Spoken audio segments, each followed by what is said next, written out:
as it'll be Atherton who get the game underway. The visitors shooting towards the main road side of the ground, the line shooting towards the scoreboard and railway end. Guiseley bodies in that 6-yard box. Ball goes in from Chippendale, it's towards the back post. Oh, it's a good contact from Kendall. Back across goal, it's towards Denton. Well, Atherton managed to clear only as far as Stacey, who picks up on the edge of the area. Tries to shoot, but goes out wide to Walker. It goes to Kendall. Ball swung in from Kendall towards Denton at the back post. Denton, oh, it's a brilliant save. Oh, the ball's bouncing around. Eventually, Atherton managed to clear it away. It was a great save from Jack Buckley in the first instance. It's been a great opening 10, but you've got to think it's got to make it count. Oh, it's a nice little back heel from Stacey to find an underlapping Kendall. Ball goes back in from Stacey towards Denton. Denton brings it down. Time on the ball. Denton. Goal. Tom Denton brought down the cross from Joe Stacey. Had time to pick his shot. It ricocheted in off Fagbola and hit the underside of the bar. And the Lions open the scoring on 13 minutes. It's Guiseley 1, Atherton Collieries 0. Just as I was saying, we need to score soon. It was quite interesting because Tom Denton didn't go to head the cross. He just chested it down, didn't he? And he touched it away very well. It makes him top scorer now, I think, with 4. But no one there at the back post. Guiseley throw taken quickly. Now here's Murphy. Lays the ball off for Whelan. Ball comes in from Whelan. It's going to reach Stacey on the far side. Stacey goes back to Kendall. Kendall just chips one. It's towards Johnson. Oh, it's Gabriel Johnson. Doubles Guiseley's lead with a header. It was low. It was into the bottom corner. Jack Buckley will be disappointed, but the header did come in with real pace. And on 19 minutes, it's Guiseley 2, Atherton Collieries 0. And dare I say, Stacey, Kendall, Johnson. Free kick taken by Ashman. Kendall headed it across the area, and Johnson was nearly there on the end of it. But now Atherton come up the other end, and it was, centre, Boone and Adam stand over it. Adam to take, right-footed, great free kick, 2-1. Joe Adams, left-footed shot, left-footed from the free kick, got it up and over the wall, and Battersby was beaten as it nestled in the top right-hand corner to halve the visitors' lead. And on 22 minutes, it's Guiseley 2, Atherton Collieries 1. Here's Kendall. Out to Stacey. Stacey does great to win his header and keep the ball in play. Johnson, lots of time here for Gabriel Johnson to run into. Guiseley got men forward, ball in behind it towards Stacey. Stacey into the area.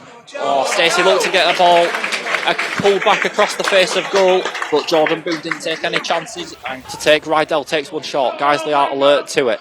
Adams goes back to Rydel. Rydel cross comes into the box, headed away by Ivor. And the shot comes in. Oh, now Atherton have levelled it, and that is an absolutely brilliant goal from Ben Rydel.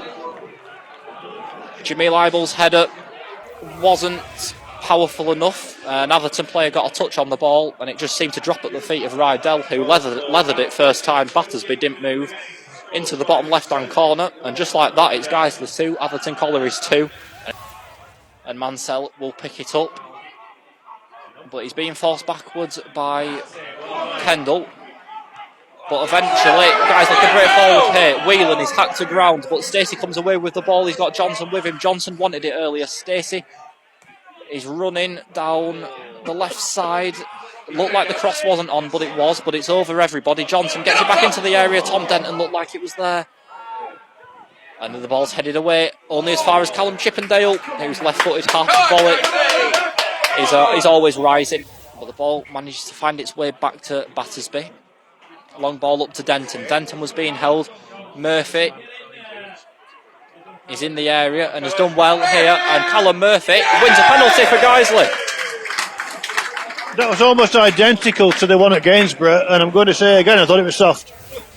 I mean, no one really appealed for it, really, did they? Murphy got on the end of Denton's flick on. Looked like the chance to run at goal had got away from him. He was going away from goal. Looked like it was more towards the corner flag. Nevertheless, it's a chance to go into the break level. It'll be Tom Denton to take the penalty. Right-footed. Rolls it straight down the middle. and makes the score Guiseley 3, Atherton Collieries 2. It's stoppage time. Scored by number 9, Tom Denton. But it's fair enough. Set piece taken by Adams. It's a huge header away from Tom Denton. Gabriel Johnson gets on the end of it, and that brings a close to the first half. It's 45 minutes on the clock here at Nethermoor. It's Guiseley 3, Atherton Collieries 2. And on the face of it, Atherton's team looks the same as well. But if I see any squad numbers higher than 11, I will make note of that. As the referee gets the game underway. Chippendale goes back to Lee Whelan, who sends the ball out wide to Kendall. One than him. Yeah. Long ball forward here. Callum Murphy wins his header. Won it superbly. Yeah, it was a great header from Murphy, but Pratt wasn't on the end of it. Gregson. Now, Atherton can come forward here with Adams. He's got Coulton overlapping. Uses Coulton. Coulton into the area. Goes past Walker. Coulton cross into the box. Oh, it was into Mansell. Mansell had made that darting run toward the front post. It goes out and behind for a goal kick. In terms of the reaction it drew from the crowd. But, yeah, nearly giving the ball away there in a really dangerous area.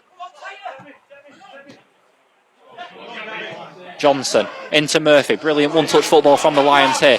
Johnson comes away with it. He's got Pratt on the left to use. Here's Pratt into the area. It's towards Denton. Yes, Tom Denton header.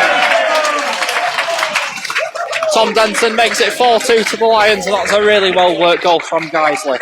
It was a brilliant 1-2 between Gabriel Johnson and Callum Murphy. Never mind, scrap that, it's offside. Oh, no.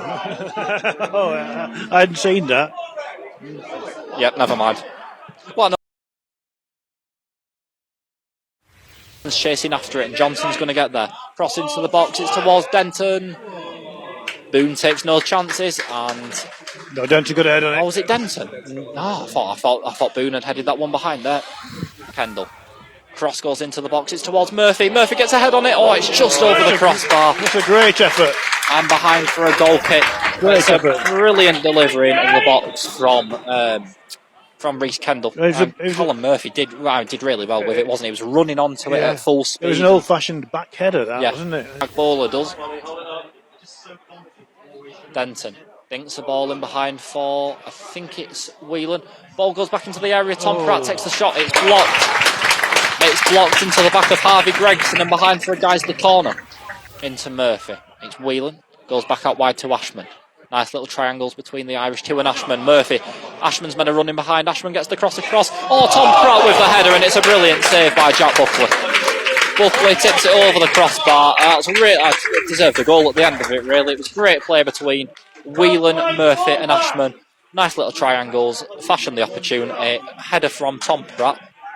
Not towards the left wing. Murphy gets on the end of it. And that is an awful challenge from Jordan Boone. He's got a walk here. It's got to be red card. Jordan Boone walks. Yeah. That is a horrific challenge on Callum Murphy, and now all heck is breaking loose. Some would say there is a 20-man brawl. There's coaching staff involved as well. Callum Murphy's not involved. He's on all fours. He looks like he's going to be okay. Another Guiseley player. We're now in 97 minutes. Murphy just takes it to the corner again. Murphy goes to ground under pressure from Rydel. Full time. There we go. Referee blows for full time. It's finished here at Nethermoor. Guiseley 3, Atherton Collieries 2.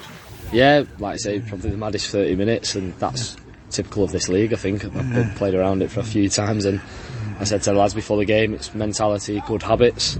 We go 2-0 up, and the lads are honest enough, they started doing stuff that's innate to us. Started making decisions that we wouldn't normally do.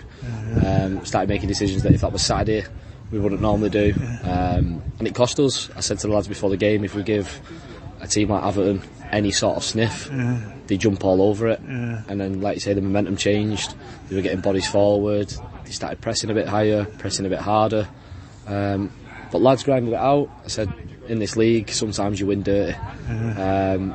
You grind those results out. We did more than enough probably to get over the line. I think in that first half, that first 20-minute period, we've probably put 20 balls into the box. It's bounced around, we've just not missed it, we've overhit a couple. But they're the things, and like I said, the lads have worked hard over the last 2 weeks, so it's that mental toughness. And the lads have really done well. Like I said, we've come off the pitch with a win. Would have snapped my hand off for 3 points at the start of the night. How you win, well, it doesn't really matter to me. You win ugly, you can win good sometimes. Good teams grind good results out. That was a good result for us. Moving on to Saturday. Yeah, and we got a penalty again. I mean, is that Colin Murphy being clever, getting his body in between the ball and the defender, or do you think we're a bit lucky with that? I think the first one was a stone waller. Liner said he's kicked the ball out. He's volleyed him in the ribs. right. But then you don't get that one. And then again, the other one, Cal's just done exactly what he's good at, getting his body in, using his body, utilising it. The lads had a little nibble at him. Obviously he's caught his trailing foot and he's gone over, and then obviously Dent's done the good bit of putting it in the back of the net. But I think, like I say, the ref it's the hardest decision. I'm bad for it. I know I'll shout and scream. It's part of my game, and it's something that I've probably done all my life, so I can't really stop it. I'm trying my best, even on the side. I keep creeping onto the pitch, but when they're consistent, you don't mind. So Liner there, you're having a laugh and a joke with him. The challenge here in the end. I think even there, Gaffer said you could see it. He was eyeing him up from about near the halfway line. Yeah. But Callan again's good at it, where he's utilising his body and he frustrates teams. But yeah, overall, like you say, I think we've done more than enough to win the game, and we've come out on the right side of the result. And if you would have said this 3, 4, 5, 6 weeks ago, we might have been on the wrong end of that result. So again, it's good habits, winning mentality, and we've just got to keep focusing on us one game at a time. That the first goal there's from the free kick. It was a class goal, but as a coach, are you feeling we could have defended it better, or just that's just like it's just mentality and sticking to good habits. We've tried playing a quick free kick to put it into the box, and we've got no one in the box for the second contact. We're not set up at the back. Lad clears it, we're 1v1, we give a crappy foul away, and the lad puts it in top bin. So but we can stop that. Second goal, we can stop it. There's a corner, we've not got out quick enough, we've just not cleared the first one well enough, we've not got the second contact, and then he's hit it from the edge of the box and Ollie's blinded in the net. And again, you can see the momentum change. It was about, like I say, probably knocked the wind out of him, getting us that penalty late on in the first half, which was better for us. Team talk could have been completely different at half time, but like I say, good teams grind results out, so can't fault the effort of the lads, and I think you can see it. Lads are putting 100% into every game, and that's all that really matters. And if we come out with a result, it's a bonus for us all. Tom Denton had a goal disallowed. Was that offside or a push or something? Liner said to me he doesn't know why. I'm still not sure why. Dents doesn't feel like he's done enough to give it a foul. I mean, he let quite a lot of go today, the ref, so we'd have to watch it back, but I reckon I'd be saying a bit different if it meant something at full time. But luckily he's not really impacted us too much. But again, he was terrific, dropping in at the back there, running back for throw-ins, running it back because they're kicking the ball long. He's got a new lease of life. It feels like he's we laugh and joke because he's wearing cut-off socks now, but a couple of goals for him, winning first contacts, people getting round him. It's been terrific, and again, like I say, it's another 90 for him, and another good performance. 2 very cool penalties in this game and the last game as well. Yeah, it's just years of experience. Trusted him. I've trusted him with him. We laugh and joke. There's a few of us in there that say we should be on him. Start of the season when I was put on him instead of him, he didn't have a go at me, but he made it wary that if I went on the pitch he was taking him. But that's Dents, he's a striker, his job's to put it in the back of the net. You trust him 9 times out of 10 out of 10 to go and put it in the net. So great penalty, and like I say, it's cool under the pressure. We gave Colin Murphy man of the match because he worked bloody hard as well as winning the penalty. Absolutely, I think he's played out of position technically for the last 2 weeks, but he's just a workhorse. He's one of the most sort of horrible strikers you can want to play against. Gets his body in, he'll wind you up, he'll keep hold of it, he'll come up with bits of brilliance like the header on Saturday, and he'll do the dirty work like that. To find a striker like Cal, like your Price, like your Gabs, who are willing to do the hard lines alongside being a finisher, they're hard to come by. We're fortunate we've got a few there. Cal will run himself into the ground regardless of whether he's got a knock, whether he's got anything going on. And he's probably got his rewards tonight, him, Lee Whelan, but everyone. But yeah, like I say, Cal, probably prime example in the corner here, keeping hold of the ball. He's probably kept it in the corner for us for about 2 minutes. Yeah, a couple of great touches when he brought down high balls. Yeah, as well, didn't he? He's a lad that's got a really good career ahead of him. I know from playing against him last year, the amount of times like we're playing and you're having a battle against him and Lee. They're just that type of player, and the massive positives to our team. Obviously, it's a big 3 points because it gets us back into the sort of the general pack, as it were. Yeah. Stafford Rangers on Saturday. Do you know much about them? Yeah, I know quite a few lads that play for him, know the gaffer and things like that. Obviously, playing against him, you just get to know the lads and how teams play. So, again, it's just another team, another game where we have to go and get 3 points. You get a good run of results in this league. Before you know it, it looks completely different. But like I said to the lads, it's all about mentality and focusing on one game at a time. I think sometimes clubs and teams can go ahead of themselves and think too much about where they're at Christmas, where they should be by the end of the season. If you focus on one game at a time, you're in a good position to obviously just keep going forward. So again, it's another win for us, but we know Saturday's a completely different story. Whatever we've done Saturday, whatever we've done tonight, doesn't mean a thing ready going into Saturday. So we'll just prepare as well as we can, and like I say, hopefully lads at home back ourselves against anyone to put on a good performance. It seems to be a really easy job being manager. Not the way I feel. I feel like I've done 12 rounds with Mike Tyson after tonight. The lads have put me under enough stress, but that's part of it. I knew that when obviously I accepted it. But yeah, like I say, I'm really enjoying it. We can laugh and joke about it now, but the lads have really took to it. It's been nice that they've given me that sort of respect as a manager, and also obviously when I get back playing as a player and club captain. But I don't think it would have been as an easier job if I didn't have a change room like I do, and that's just from how we've behaved, probably from the pre-season when we all got together. So yeah, it's been fantastic, but hopefully Saturday's not as stressful for me. Well, obviously we're the draw at Morpeth, we the cup win against Ilkley, we won at games, we won tonight. I'm not saying we've turned a corner, but there's a feeling that we're turning a corner. Yeah, it's just building momentum. Lads are full of confidence. Doesn't matter who you are, what level you play at. If you're given all that confidence and you're playing at a good level and you're constantly grinding results out, dirty wins like tonight, that will probably be more than it will Saturday, because that's a dirty win and a hard grinded out win, where lads know that even when they're not at the best, we can still go and get 3 points, and come the end of the season you'll look back on those games and think, yeah, we've pulled ourselves out there and got 3 points. So yeah, hopefully, like I say, we're slowly getting there, slowly turning that corner. But like I say, the whole feel around the ground, like I say, it probably felt like there was a bit more people here today, people travelling away. I always reiterate the point, it makes a massive difference. I've felt it as a player now, even as a manager, and you've got lads chanting, cheering, home and away, following you, just gives the whole club a great feel. Players interacting with fans and stuff, that's the side that people don't really see non-league, which is the best bit about it.